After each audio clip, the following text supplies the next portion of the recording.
Ousmane Gawal Diallo, bonjour. Bonjour. Voilà 6 mois, jour pour jour, que les 2 leaders du FNDC, Fonike Mengue et Mamadou Biloba, ont été enlevés à Conakry par des hommes en uniforme. Depuis le 9 juillet, on est sans nouvelles d'eux. Quelles sont vos informations à leur sujet?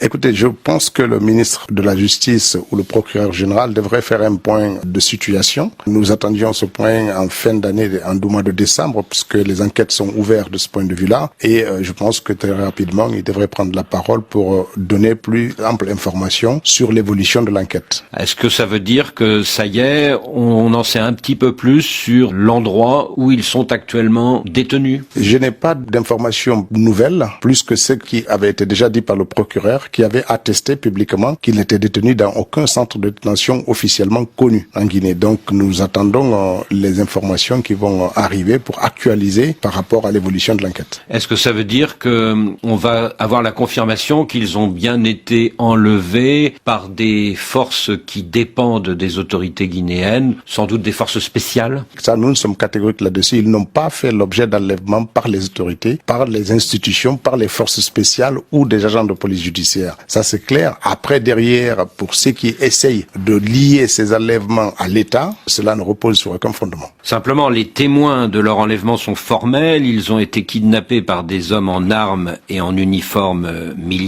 Donc même s'ils n'ont pas été enlevés par des forces officielles, beaucoup pensent qu'ils ont tout simplement été kidnappés par un service secret qui n'obéit qu'aux militaires du CNRD. C'est difficile parce que nous ne connaissons pas l'existence des services de secret qui n'obéissent qu'au CNRD. Les renseignements généraux, on connaît leur attachement et on ne connaît pas de services de renseignement ou de services secrets qui obéissent qu'au CNRD. Donc ça ne repose pas sur des faits vérifiables. La grande question que tout le monde se pose, Ousmane Gawal Diallo, c'est est-ce que Fonike Mengue et Mamadou Biloba sont vivants? Et j'espère qu'ils sont vivants. Je prie Dieu qu'ils soient vivants. C'est des jeunes que je connais parfaitement, avec lesquels j'ai partagé un long moment en prison, du temps du régime d'Alpha, et j'espère qu'ils sont vivants, où qu'ils soient, et qu'on puisse les retrouver en bonne santé. Oui, mais leurs femmes, leurs amis n'ont aucune nouvelle d'eux depuis 6 mois, et ils craignent qu'ils ne soient plus vivants. Quelle est votre intime conviction? Mais moi, je ne peux pas nourrir l'idée qu'ils soient morts, parce que ça serait connu. Je pense que c'est plus facile, peut-être, que des vivants restent sans donner de nouvelles, mais les morts, elles parlent tout de suite. Je crois qu'ils sont vivants, j'espère qu'ils sont vivants, et je pense que c'est l'attente de tout le monde, des autorités comme des citoyens de ce pays. À la suite de la disparition de Fonike Mengue et de Mamadou Biloba, les 2 familles ont porté plainte devant la justice française. Est-ce que vous n'auriez pas intérêt à ce que ces détenus sortent du secret pour que l'image de votre pays ne se dégrade pas?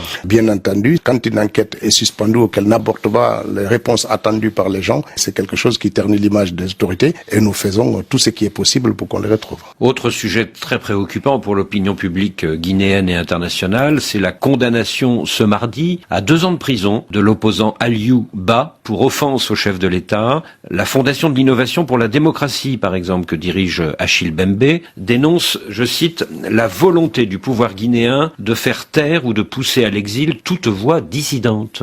Bon, ça c'est le discours qui est entretenu, mais il faut faire la distinction entre la critique, la diffamation, parce que la diffamation est sanctionnée pénalement, alors que la critique, elle est acceptée dans les démocraties en construction que nous essayons de faire dans nos pays. Donc, il ne faut pas considérer que ce soit une volonté des autorités de museler ou de pousser à l'exil. Aucun responsable politique n'est poussé à l'exil à ce jour pour des faits liés à la liberté d'expression ou à des critiques. Oui, mais franchement, 2 ans de prison pour une prétendue offense au chef de l'État. Je ne vais pas commenter cette action, d'autant mieux que c'est un processus judiciaire qui est en cours. J'ose espérer qu'ils seront plus cléments à l'étape suivante. Oui, parce que les avocats font appel. Voilà, exactement. Et donc, j'ose espérer qu'ils seront cléments et que cela va amener aussi à développer des discours plus apaisants pour faire en sorte que le vivre ensemble dans notre pays soit quelque chose d'important pour chaque acteur. Depuis le départ en exil de Cellou Dalein Diallo et de Sidia Touré, Aliou Ba était la seule figure de l'opposition qui était restée à Conakry à ses risques et périls. Est-ce que sa condamnation, c'est pas une façon, pour vous, de dire aux dirigeants de l'opposition qu'ils n'ont plus que 2 solutions, la prison ou l'exil? D'abord, je ne vois pas pourquoi Cellou et Sidia, comme vous les citez, se considèrent comme en exil, puisque personne ne les a mis en exil. Sidia, par exemple, ne fait l'objet d'aucune poursuite dans son pays, n'est pas interdit de venir. Les partis politiques qu'il préside font des activités hebdomadaires hebdomadaire tous les samedis et se livrent à des critiques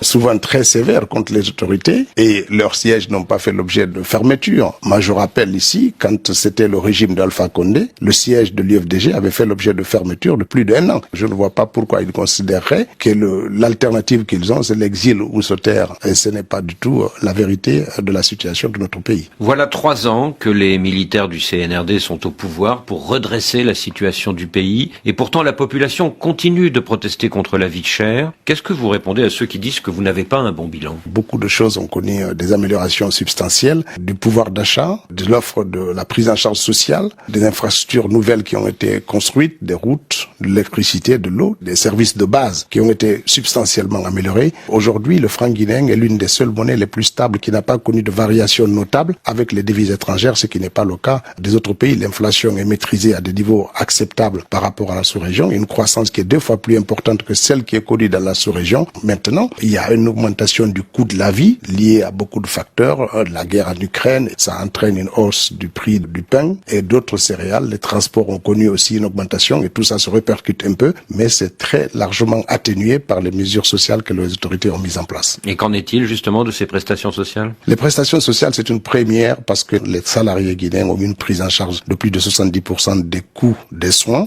et ça c'est quelque chose de nouveau. Il y a une augmentation considérable des revenus. D'ailleurs, à l'occasion du discours d'Hollande, le chef de l'État a annoncé une augmentation de 30% du traitement indiciaire des fonctionnaires, ce qui est quelque chose d'important. Près de 30 000 jeunes ont été recrutés à la fonction publique et dans les entreprises parapubliques depuis 3 ans, ce qui n'était jamais arrivé au cours des 30 dernières années. C'est nouveau. Il faut profiter des investissements importants qui arrivent dans le pays pour faire en sorte que les populations puissent bénéficier des développements économiques et des investissements nouveaux qui arrivent. Le président de la transition, le général Mamadi Doumbouya, avait promis de quitter le pouvoir avant le 31 décembre de l'année dernière. Il ne l'a pas fait. Et à ses vœux du Nouvel An, il a annoncé que la date du référendum constitutionnel serait annoncée lors de ce premier trimestre. Est-ce que vous pouvez nous en dire plus? En tous les cas, l'exigence du chef de l'État est de faire en sorte que le référendum ait lieu avant la fin du premier semestre. Donc, dans les prochains jours, je pense que le ministère de l'administration du territoire devrait nous donner un calendrier plus précis. Donc, il ne reste plus qu'à élaborer un fichier électoral et à aller à ce référendum qui est attendu pour le retour à l'ordre constitutionnel. Donc un référendum avant le 30 juin? Avant le 30 juin. Au mois de mai? Probablement au mois de mai. Et les élections générales? Les élections, alors présidentielles qui devraient suivre, je pense, ou les élections législatives ne pourraient peut-être intervenir qu'au début du 4e trimestre, au mois d'octobre. Parce qu'on a une longue période pluvieuse qui n'est pas propice à l'organisation des élections. Je pense qu'il faut compter à partir de septembre-octobre pour les élections suivantes. Élections législatives ou présidentielles? Alors probablement présidentielles. En tout cas, si on me demandait mon avis, c'est à cela, mais c'est pas ce que le ministère de l'administration du territoire va proposer. Ma préférence va pour les présidentielles. Alors à cette élection présidentielle, est-ce que les leaders des grands partis d'opposition pourront rentrer au pays et faire campagne? Bien entendu, parce que aucun leader n'est interdit de venir en Guinée. Les leaders qui sont aujourd'hui à l'étranger, le seul qui est poursuivi officiellement, c'est Alpha Condé. Celle ne fait pas l'objet de poursuites judiciaires en Guinée. Sidia non plus. Donc rien ne les empêche. Il y a d'autres leaders. Vous avez M. Lassana Kouyaté, il y a Ousmane Kaba, il y a des centaines d'autres leaders qui sont Dr Faya, Milimono. Il y a des leaders qui sont en Guinée qui vivent leur vie tranquillement et qui font les critiques lorsque c'est nécessaire sur l'action du gouvernement. Donc ils peuvent rentrer quand ils veulent.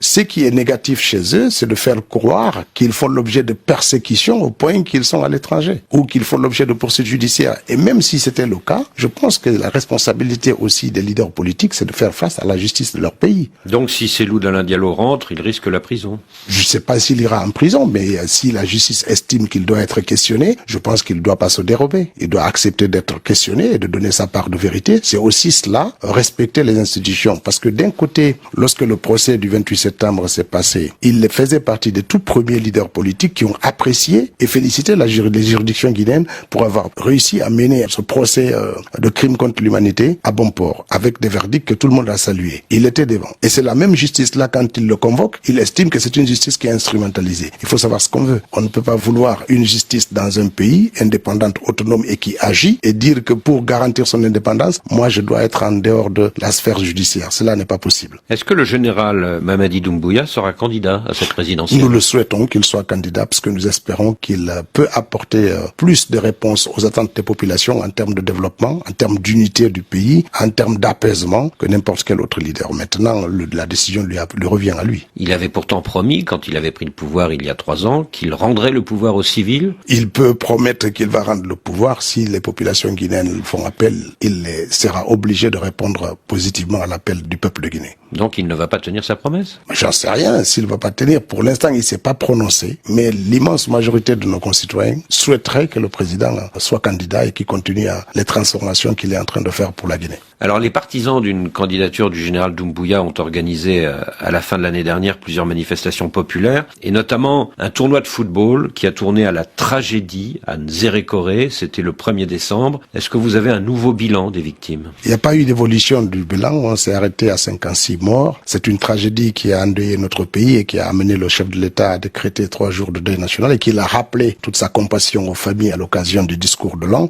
Et ce type de drame, malheureusement, ça peut arriver à l'occasion des événements populaires, lorsque les dispositions suffisantes ne sont pas prises ou lorsque simplement l'accident arrive. Donc là, c'est un drame, malheureusement lié à un défaut d'arbitrage et puis probablement au fait que l'endroit n'était pas approprié. C'est un stade, il y avait une seule sortie. Il y avait très peu d'agents de force de sécurité aussi pour faire face à tout ça. Donc il y a des enseignements à tirer de ce drame-là pour faire en sorte que ça se répète pas dans nos stades. Les organisations locales parlent de 135 morts et 50 disparus. Alors, si des gens estiment qu'il y a plus de victimes que ce que les autorités, aujourd'hui, on a tous les moyens pour publier les noms et les adresses des personnes qu'ils estiment avoir été cachées par les autorités. Ils peuvent le diffuser via Internet et communiquer. Tout ça, c'est de la surenchère qui ne repose sur rien du tout, sauf à créer le doute sur les communications officielles de l'État. Le gouvernement n'a aucun intérêt à cacher le nombre de victimes. Votre collègue ministre de la Justice a annoncé l'ouverture d'enquêtes pour établir les responsabilités dans cette tragédie. Où est-ce qu'on en est? Alors, il y a des auditions qui se passent. Je sais qu'il y a des personnes très importantes qui étaient impliquées dans l'organisation, qui ont été auditionnées. Qui, par exemple? On ne peut pas dire les noms, mais en tout cas, toutes les personnes que la justice estime qui ont des choses à dire ont été auditionnées et c'est en cours. Et puis, il y a une enquête administrative aussi pour savoir un peu toutes les défaillances dans la prise de décision pour l'organisation de tout ça. Tous ces types d'enquêtes, c'est pour nous permettre de tirer des leçons pour mieux faire dans l'avenir parce que c'était pas intentionnel. Personne n'avait l'intention de faire en sorte que le drame ait lieu. Donc vous parlez de 2 enquêtes, une enquête pénale, oui, parce qu'il y a quand même des victimes et une enquête administrative pour comprendre un peu toutes les décisions, comment elles ont fonctionné. Et cette enquête pénale, elle est dirigée par qui? Par les tribunaux, par le procureur de Nzérékoré. Par le procureur de Nzérékoré. C'est la ville où il y a eu le drame, donc c'est localement que les enquêtes se passent. Donc toutes les auditions se font là-bas. Alors vous parlez d'un endroit qui n'était pas approprié, vous parlez de forces de l'ordre qui n'étaient pas assez nombreuses. Est-ce à dire que l'organisation a failli? Probablement, sinon on n'aurait pas un drame. S'il y avait suffisamment de personnes pour canaliser toute la masse qui s'est déferlée dans le stade, on aurait évité peut-être le drame. Et puis le stade n'avait qu'une seule issue. Est-ce qu'il y aura des poursuites judiciaires? Je ne sais pas ce qui va être fait à la suite des enquêtes, mais de toute façon, les autorités ont pris la responsabilité de venir en aide aux familles pour des indemnisations. Bien entendu, des sanctions administratives peuvent être prononcées à l'arrivée parce que des responsabilités doivent être situées. Est-ce que vous ne craignez pas que ce drame ne ternisse la campagne à venir du général Doumbouya? C'était après tout pour défendre sa candidature que ce tournoi de football avait été organisé. Nous avons organisé des centaines de manifestations de réjouissance pour appeler à la candidature du président Doumbouya. Celui-ci a connu un drame. Je ne pense pas que ça puisse ternir l'image de qui que ce soit parce que les drames, ça arrive. Monsieur le ministre, merci.